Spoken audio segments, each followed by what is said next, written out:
আমাদের চাহিদাগুলোকে সীমিত করার চেষ্টা করতে হবে, চাওয়াগুলোকে সংক্ষেপ করার চেষ্টা করতে হবে। একজন মুসলমান দুনিয়াটা যেহেতু তার জন্য তেমন গুরুত্বপূর্ণ না আখিরাতের তুলনায়, সেজন্য দুনিয়াতে আমি খেয়ে পরে কোনো মতে বাঁচার ব্যবস্থা হয় কিনা, জান বাঁচার মতো ব্যবস্থা হয় কিনা, এই চেষ্টা করতে হবে। আমাদের নবী করিম সাল্লাল্লাহু আলাইহি সাল্লামের বাসায়, তার ঘরে মাসকে মাস অতিবাহিত হয়েছে, শুধু শুকনা খেজুর আছে, কিচ্ছু নাই, চাল ডাল গোশ কিচ্ছু নেই, মাসকে মাস। আপনি বা আমরা নিশ্চয়ই এর চাইতে বেশি অভাবী না। কিন্তু নবী করিম সাল্লাল্লাহু আলাইহি সাল্লাম কোনোদিন তার অভাবের ব্যাপারে কারো কাছে অভিযোগ করেন নাই। তার মানে ওইটা তিনি মেনে নিয়েছেন যে আল্লাহ তাআলা আমার কি অবস্থা রাখছে, আলহামদুলিল্লাহ। তরকারি নাই, লবণ দিয়ে ভাত খাবো, কাঁচামরিচ দিয়ে খাবো, ভাত দুই বেলা নাই, এক বেলা আছে, এক বেলা খাবো, বাদ দুই বেলা সবর করবো। এই মানসিকতাটা লালন করলে যেটা হবে, এই যে রিজিকের কষ্ট, যতটা না ক্ষুধার কষ্ট, যতটা না পেটের কষ্ট, তার চেয়ে বেশি মনের কষ্ট। যেমন নাই, মানসিকভাবে আমি ডিপ্রেসড হয়ে যাচ্ছি, অনেকের আছে, আমার নাই, পেরেশান হচ্ছি, দুশ্চিন্তাগ্রস্ত হচ্ছি। এই জন্য এগুলো উচিত না, এগুলো যথাসম্ভব দূর করার চেষ্টা করা দরকার। অর্থাৎ আমি আমার নিজেকে চেষ্টা করব আমার চাহিদাকে সংক্ষেপ করার এবং যে অবস্থা সে অবস্থা শুকর আদায় করার। সেই সাথে আপনি চেষ্টা করবেন, সাধনা করবেন, মেহনত করবেন এবং সিরিয়াসলি কাজ করবেন। আমাদের অনেক ভাই আছে যাদের রিজিকের কষ্টে তারা ভোগেন, কিন্তু রিজিকের কষ্টটা হয় মূলত বেশিরভাগ মানুষেরই সিরিয়াসনেসের ঘাটতি আছে, অথবা কোনো কাজকে ছোট মনে করেন, তিনি সব কাজ করতে চান না। মন মানসিকতা যদি এভাবে করেন যে আমি যে কোনো হালাল উপার্জনের মাধ্যম পাই সেটা আমি করবো ইনশাআল্লাহ। এক জায়গায় একটা কাজ করছি, সব বেটে বলে হচ্ছে না, সব মন মতে হচ্ছে না, এটাই দুনিয়া, এটা জান্নাত না, এখানে সব মন মতে হবে না। আপনি মনে করছেন অন্য অনেকে কাজ করছে, তারা কত শান্তিতে আছে। আপনি যাদেরকে শান্তিতে আছে মনে করছেন, হয়তোবা তারা অনেকে অনেক অশান্তিতে আছে, আপনি জানেন না। একজন খুব চকচকা অফিসে, খুব টিপটপ গাড়িতে চলাফেরা করে, যায় দেখেন ওখানে তার এমন এমন কষ্টের মধ্যে সে আছে যে আপনি চিন্তাও করতে পারবেন। সবসময় মানুষ অন্যটাকে অনেক বেশি ভালো মনে করে, নিজেরটাকে অনেক কষ্টের মনে করে। এই জন্য যারা রিজিকের কষ্টে আছেন বলে মনে করছেন, তাদের অনেকে আসলেই অনেক কষ্টে আছেন।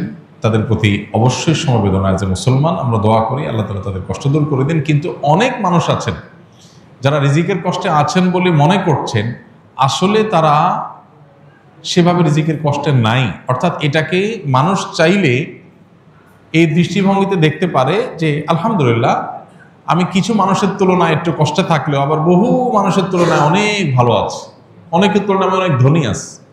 যেমন মিডল ইস্টের লোকজন, তারা বেশিরভাগ মানুষই বোতলের পানি খায় অভ্যাস, ছোটো ছোটো বোতলের পানি খায়। বাসা বাড়িতেও তারা, অফিস আদালতে তো প্রায় অলমোস্ট সবাই বোতলের পানি খায়। তাদের অনেক টাকা পয়সা, তারা আমাদের চাইতে অনেক বেশি ধনী দেশ, ধনী সমাজ, সেই হিসাবে তারা বোতলের পানি খায়। এটা তাদের জন্য একটা নর্মাল ব্যাপার। এখন একজন আরাবিয়ান, সে মনে করেন এক কার্টন পানিতে ধরেন 20-40 বোতল পানি থাকে ছোট ছোট, সে এইভাবে পানি কিনে খাওয়ার সামর্থ্য তার নাই। সে গ্লাসে করে ঢেলে ঢেলে বড় জার থেকে নিয়ে তারপর পানি খায়। সে নিজেকে কিন্তু গরিব মনে করে, কারণ তার আশেপাশে সবাই বোতল খুলে ডকডক করে পানি পান করে, সে এটা করতে পারতেছে না। সে কিসের পানি খায়? ফিল্টারের পানি, জার থেকে পড়ে সেখান থেকে সে পান করে। অথবা ফিল্টার করাও লাগে না, তাদের দেশে সব পানিগুলো জারের পানি ফিল্টার করাই আছে, ওইগুলো খায়, মগ দিয়ে খায়। তো মগ দিয়া যে খায়, এটা তার কাছে অভাবই মনে হয়। আহারে, আমি গরিব মানুষ, আজকে ওদের মতো টাকা থাকলে আমি বোতল খুলে ডকডক করে গিলতাম, একটা খাইতাম, ফালা দিতাম, আরেকটা ধরতাম। আমি পারি না, এই জন্য আমি ওই ফিল্টার করা যে জারের মধ্যে পানি থাকে, ওই জার থেকে ঢেলে ঢেলে খাই। এটা হলো গরিবের অবস্থা। আমাদের দেশে সেই গরিবের যদি আপনি তুলনা করেন যে পানি ফিল্টার করা লাগে না, সব ফিল্টার করা আছে, শুধুমাত্র ডাইলা খাওয়া। আমাদের দেশে অনেক মানুষ আছে যাহারে একটা ফিল্টার নাই, পানি সিদ্ধ করে করে ঢাকা শহরে অনেকে এখনো পান করে, অনেক কষ্ট করে।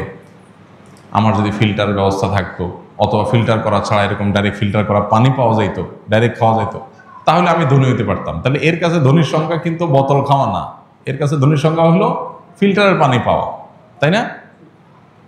আবার আমরা যেরকম সুন্দর পানি পাই, আফ্রিকার অনেক দেশের অনেক অঞ্চলে মানুষ আছে তারা যদি জিজ্ঞাসা করেন যে তুমি কেমন আছো ভাই, তো বলবে যে হায় হায়, একটু স্বচ্ছ পরিষ্কার পানি নাই, এই ময়লা শয়লা যা যখন পাই তাই খাইতে হয়, একটু পরিষ্কার পানি পাইতাম, ফিল্টার না হোক একটু পরিষ্কার পানি পাইতাম, তার কাছে ওইটা হলো ধনী হওয়া। তাহলে পৃথিবীতে সবাই ধনী সবাই গরিব, সবাই ধনী সবাই গরিব, এটা তুলনামূলক ব্যাপার।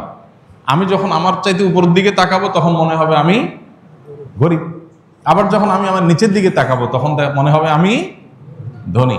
নবী করিম সাল্লাল্লাহু আলাইহি সাল্লাম আমাদের এই সমস্যার সমাধানের জন্য দৃষ্টিভঙ্গিটা পাল্টাতে বলেছেন। অর্থাৎ তিনি বলেছেন যে তোমরা দুনিয়ার ক্ষেত্রে তোমাদের চাইতে যারা উপরে আছে তাদের দিকে না চেয়ে যারা তোমাদের চাইতে নিচে আছে, কষ্টে আছে, তাদের দিকে তাকাও। তাদের দিকে তাকালে তোমার কাছে মনে হবে আলহামদুলিল্লাহ আমি তো অনেক ধনী, আমি তো ময়লা পানি খাওয়া লাগে না, আমি তো আলহামদুলিল্লাহ স্বচ্ছ পানি পাই, একটু ফিল্টার করে খেতে পারি। তো এই দৃষ্টিভঙ্গিটা আমাদের দুনিয়ার ক্ষেত্রে লালন করতে হবে। দিনের ক্ষেত্রে, আমলের ক্ষেত্রে হলো উল্টা। সেক্ষেত্রে হলো আমি আমার চাইতে যারা উপরে আছে তাদের দিকে তাকাবো, তখন মনে হবে আমি আর কি এমন আমল করলাম, আমি আর কি এমন ভালো কাজ করলাম। তো আল্লাহ তাআলা আমাদের এই দৃষ্টিভঙ্গিকে পরিবর্তন করার তৌফিক দান করুন। আমরা যারা কষ্টে আছি, অভাবে আছি, তারা মনে কষ্ট নেব না, তারা ভুল বুঝবো না যে হুজুর আমরা কষ্টের কথা বললে আপনি ওয়াজ শুনাই দেন কেন, পারলে একটু আসনা ফাউন্ডেশন থেকে টাকা এনে দিয়ে দিবেন, টাকা না দিয়ে আপনি ওয়াজ শুনাই দেন কেন। ভাই, টাকা আসনা ফাউন্ডেশনের টাকা এভাবে দিতে পারবো কি পারবো না সেটা তো ভিন্ন আলাপ, কিন্তু টাকার চাইতে বড় সলিউশন হলো এই মানসিকতার পরিবর্তন। এটা হলো আসল ট্রিটমেন্ট, স্থায়ী ট্রিটমেন্ট। টাকা আজকে দিলাম আপনাকে আমি বা অন্য কেউ দিল, আপনার সমাধান হলো, সমাধান আবার সমস্যা আসবে, আবার সমস্যা হবে। মানসিকতা যদি পরিবর্তন করে নেন দেখবেন যে আপনার ট্রিটমেন্ট নিজেরটা নিজে করতে পারবেন।